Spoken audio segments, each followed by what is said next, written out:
Hello, it's Lucy from West 2. Hope everybody's really well. Got a bit of a different one for you today. We've done a couple of kiln openings now, and just wanted to do some different stuff with you. It's not all about taking stuff out of kilns, is it? It's there's so much involved in pottery that there's just so much to cover. So we are, because we're coming up to winter now. I'm sure you've kind of seen, it's getting a bit dark now, so I hope the lights don't bother you too much. Losing a bit of light now. It's coming up to winter, so it's getting dark quick, and it's, as proven by today, we've had absolute torrential rain, downpours in Wales, and thunder and lightning, and it's just not quite as attractive, the thought of being in a shed all the time. So during the winter I tend to do a bit more hand building than sewing and slip casting and things that require me to be up here. So I tend to sit down at the kitchen table in the house in front of the fire and do a bit of hand building.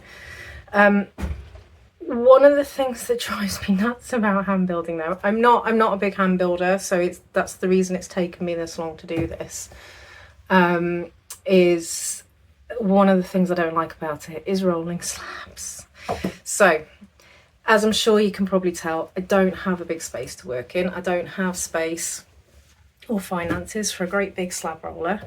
So I wanted a mini one and looked at several options. And whilst I'm sure things like the Bailey minis are amazing, they're quite expensive. So in the end, I decided to get myself one of the Scarva Mini Tabletop slab rollers.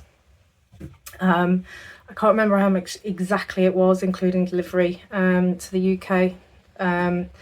I'll put it up in the description on screen. I'll put a link for it in the description as well. But it has been here in a box for a couple of days, and since I've just put the baby to bed and the other half is sleeping the day off, I thought I'd steal an hour to come and unpack it with you. Might not get to doing anything with it today, so I might do that tomorrow. So I'll pause you for the rest of tonight and then come back to it tomorrow when we've got a bit of time to play around with it. But I will get you turned around. Let's open the box and see what happens. So this is my chaos desk. It's always full of stuff. So this is pretty much all the space that I have to work in terms of anything like wedging or hand building or anything like that. So it's not a great big space. There isn't a lot of space around it either. So obviously there's not space for a great big slab. So I'm hoping that this can only be the maximum size of it.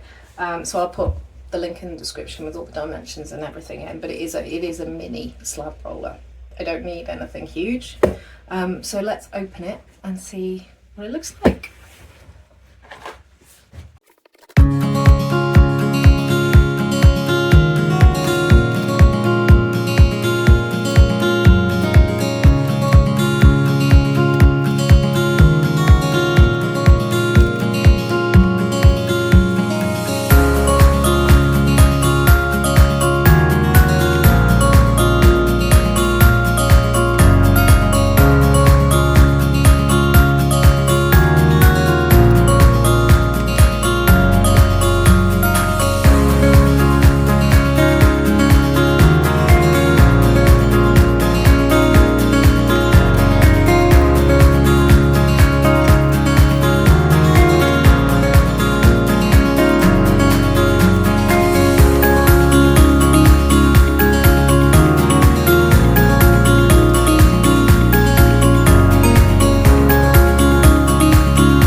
So, relatively simple, all come together pre-boxed, kind of almost as pre-put together as it could be.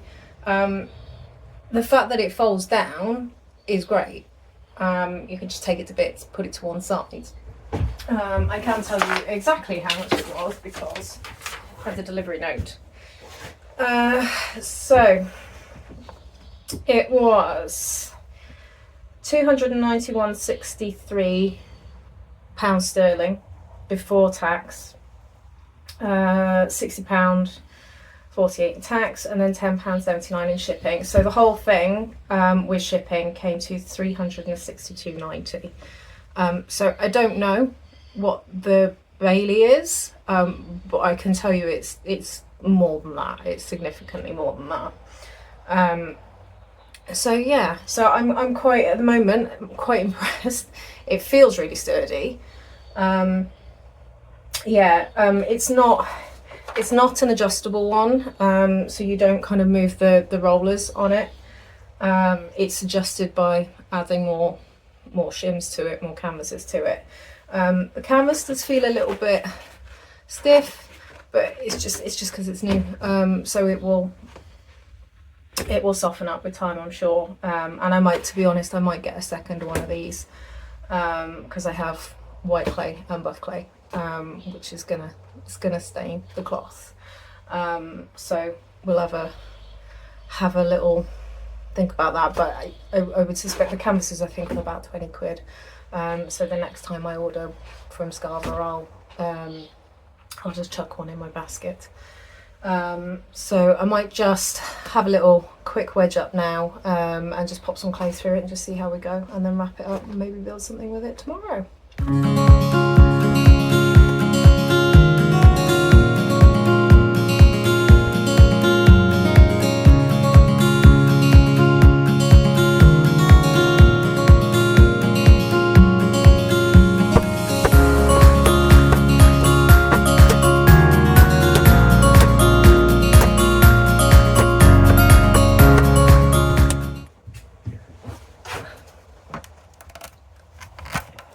Okay, so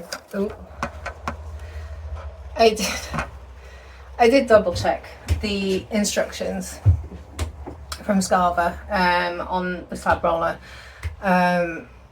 Just checked that there was no screws to tighten. There was only one for the handle. So it does come with two different size boards, one slightly thinner than the other. So they do say to put the thinner one under your slab first, and then add the thicker one underneath if you want it thinner, which I believe takes you down to 7mm thickness, so about 3/4 centimetre. This might all well be obvious stuff to somebody who's used a slab roller before. I have not. I've always rolled my slabs just with a rolling pin by hand and guides, so I've never used one, never touched one. So this will be, could go terribly, who knows, we'll see. But yeah, so let's just see. I've prepped some clay. I've just flattened it out a little bit into roughly a square shape, because I'm assuming that's only gonna be a good thing. So yeah, let's give it a whirl, see what happens.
yeah, overall, I can see why you use slab rollers. That's so much easier. Yeah, the only thing I found with it is it's honestly, with the two boards, it's still pretty chunky slab. It's a lot thicker than I would usually work with. I don't know. It's again, I'm not a slab builder. Has anybody got any advice? I would usually go a lot thinner. I mean, this is kind of usually what I would work with. So I mean, what? I don't know. Half a centimetre, maybe? I did just, I don't know what this one is. This was probably a little bit thin, actually, this one, because all I did was grab one of my wear boards from down here and just slot that through. So probably what I'll do is, rather than order a spare canvas from Scarva, is I'll probably just measure the boards and go to B&Q and just work out the difference and get a spare board for it. Be a couple of quid and get B&Q to cut them. It's not a big deal. But otherwise, I mean, like, obviously it wants to roll it that way, so why did I not think of that? Of course it's gonna, that's just common sense. So obviously you want your hunk clay to be across the roller, and then it's just gonna lengthen. So yeah, or just turn it around, which way. So yeah, so I'm very, very impressed. I'm very happy. That's going to make my life a lot easier.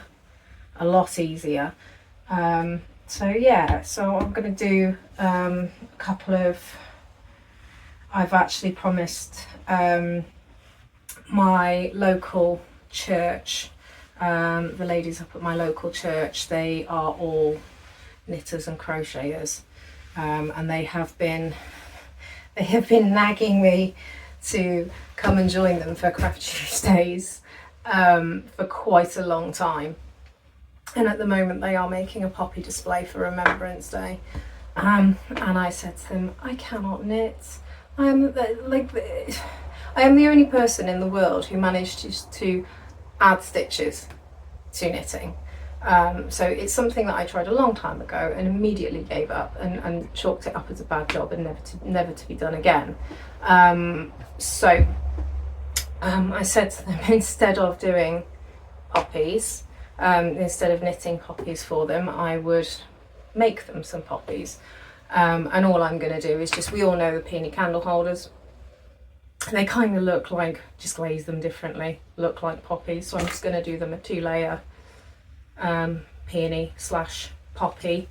So I'm going to do them several of them and just put little high fire wires in the back of them so that they can tie them onto their display, and then they can just have some little ceramic poppies dotted throughout their display. So that's probably the first project I'm gonna tackle tomorrow with this. But yeah, this is gonna make my life an awful lot easier and well worth the money. Yeah, not sure I would be up for again, the Baileys and certainly like the big table rollers. I know you'll get them secondhand things, but still a lot of money, especially if you're in like a really small space like I'm in. Yeah, if you're in a spare room or whatever it is, you're in a garage with stuff around you. These mini tabletop rollers might be a really, really good solution for you, especially if they're as portable as this. This is quite easy for me. I could literally take this into 3 bits and take it down to the house if I wanted to. I mean, it'll probably live up here because, to be honest, it takes 2 minutes to put it together and roll out a slab, and then I can just take that down to the house with me. So yeah, really, really pleased with it. Really happy with it. So this is just going to stay up in the studio now, and hopefully lots and lots of projects will come out of this. Yeah, so well worth having a look at if you're looking for something, if you're in the UK and looking for something in a small space. I'm sure US and Canada, I'm sure they have alternatives to this. Yeah, so otherwise I hope you're all well. I'll probably do a little bit of filming of making the poppies tomorrow. and just slot that in at the end.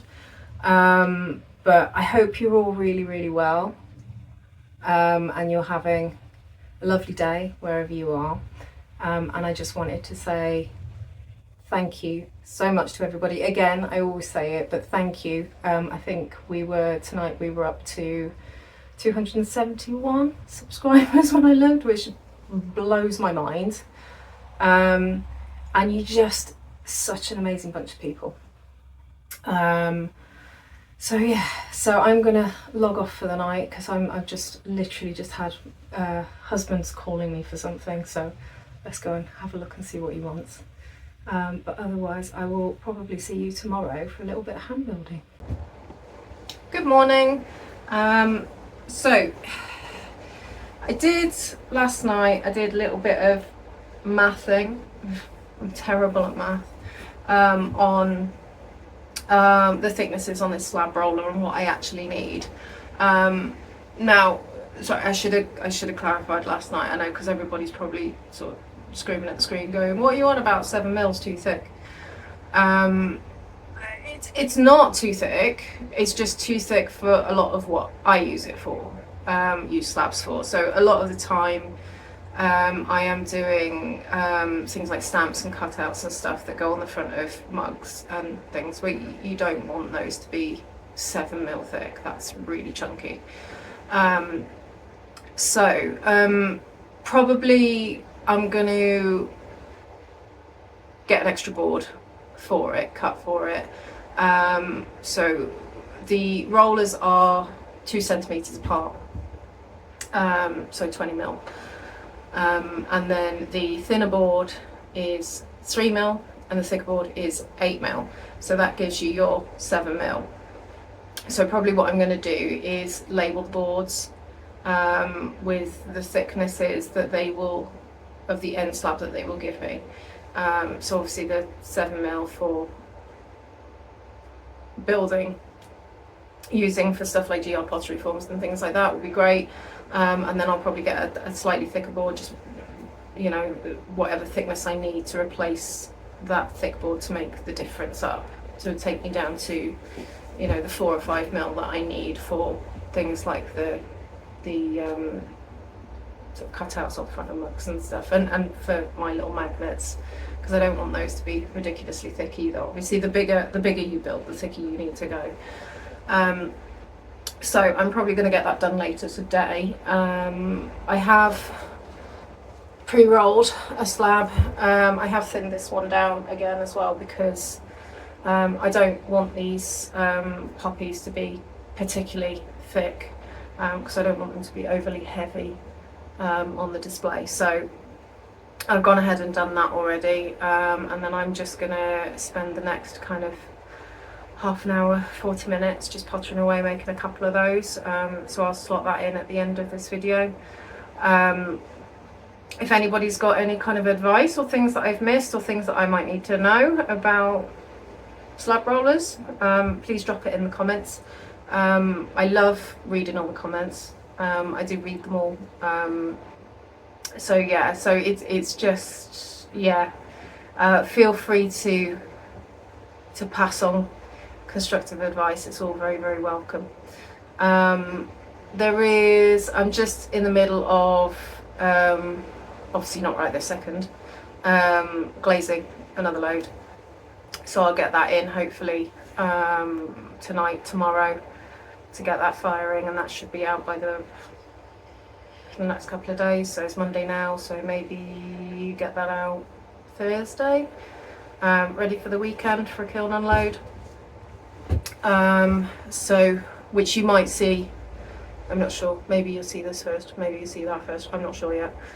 Depends how much time I have to edit this together, because it's going to be really bitty, I think. Other than that, I hope you all have an amazing day.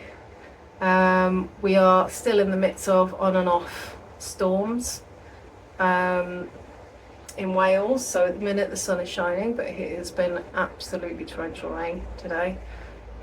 So nothing is drying at the moment because there's just so much water outside. But yeah, so we keep keep going, keep trucking on. And otherwise I will see you guys on the next unload. So have an amazing day, guys, and speak to you soon.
So that's about it. I'm gonna let these set up for a little bit now, and then I'll come back a little bit later and start putting some wires in and tidying them up a bit.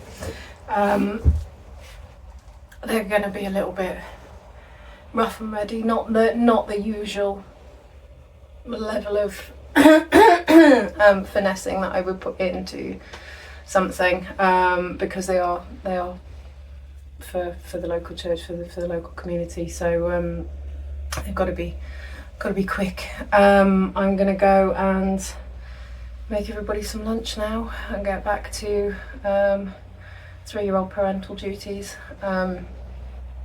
Yeah, so I hope you've enjoyed. I hope it's helpful if you are thinking of something like this. You know, if you are limited on that space, and you don't have a ton of money. I mean, you can get these things second hand quite easily. I tend to. I usually tend to get things new. To be honest, I don't buy very much big bits of kit like this, do we? So if I'm being completely honest, a little bit of it is like, it's nice to have, shiny new kit that if something's wrong with it, I can then go back and send it back or whatever I need to do. But I am extremely pleased with it. I am very happy that it's very sturdy. It's not, for a tabletop roller, it's got rubber feet on the bottom of it, so it's not, when I'm using it, it's not going anywhere. It's going to stick to my table quite happily. So yeah, I just need to do a little bit of finessing with slab thicknesses and whatnot, which we would all probably do anyway, because we're all slightly different. I'm assuming we all like different sizes of slabs, so for me, I just need something just a teensy bit thinner for the stuff for mugs and things. So I will probably do that this afternoon. And then, yeah, so I will see you for probably the next kiln unload. There's a couple of other things in the works. We, like I said yesterday, in our potters' brains, we are hurtling towards Christmas now, so we're all starting to think about Christmas making and decorations and whatnot. So I will be starting to do my gnome lanterns soon, which last year they went so fast. They all went to the local community. I didn't even get them anywhere near Etsy. They sold on their first trip out, all of them completely just gone within an hour. So I'm going to be making a lot more of those this year. Some of them I luster, some of them I don't. I make a couple of different sizes of them. And they're just good fun. They're good fun. So I think I'm going to film that start to finish, including glazing, and then possibly lustering, we'll see. Yeah, so that's coming at some point. Not sure when, because obviously it's going to be a couple of weeks of getting through to glaze firing. So yeah, I'll start working on that soon. But otherwise, yeah, I will see you for the next kiln unload. Hopefully this is helpful. Let me know what you guys do actually in terms of slabs, especially if you've got a small studio. I know Audrey and Jeanette and a few others have got the great big, I think they're Gladstone, aren't they? Gladstone slab rollers, the great big ones. So lucky. Wish I had that space. I don't. But if you have got a small space, what do you do? Do you use something like this, or do you just roll by hand? Do you think these are a bit of a luxury tool? Because I did until now. I certainly thought they were a bit of a luxury. For years I've just kind of gone, no, roll slabs by hand. I don't need a slab roller. Why would I need to spend money on that? I can do that by hand. Yeah, so definitely changed my opinion on it. Definitely worth the money. Yeah, right, I'm going to stop jabbering on and go and make some lunch. So I will see you guys soon. Enjoy your day, and thank you for watching. Bye now.